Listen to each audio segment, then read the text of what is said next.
damo din mga sultiro nga nagwasak sila, hindi gid mawasak kay galain pagkaga ilanat gid ila ulo do mabuka.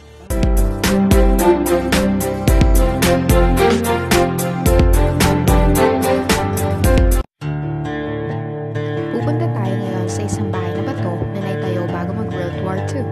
Let's see what's inside.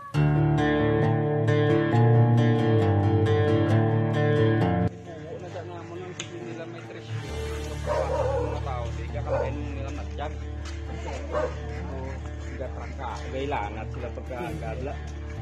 May isa na ka passage nga simento, may nakakas na sige nila persa.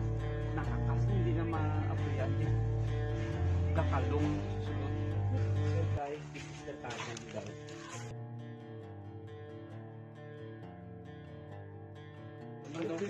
Wala. Ito yung isa sa mga kwarto sa bahay.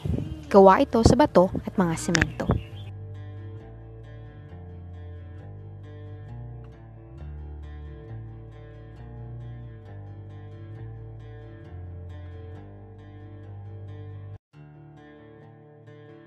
Meron pong blockage. So, pupuntahan ko siya ng ating kaibigan ngayon sa itaas para makita natin kung ano yung nasa ibaba nito.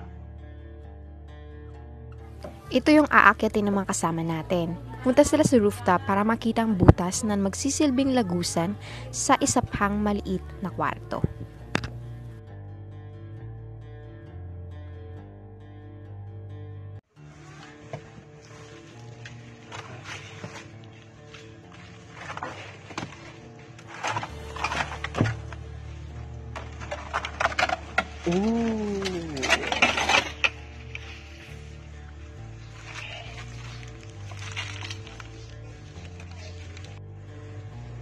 Dako ko din. Nga lagyan. Bali una ni sa pagtapos na eh.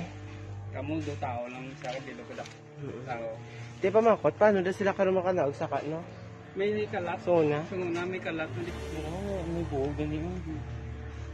Sungawan na ya matya ko na may gina bulog mo da. Ram sulod ang hangin to.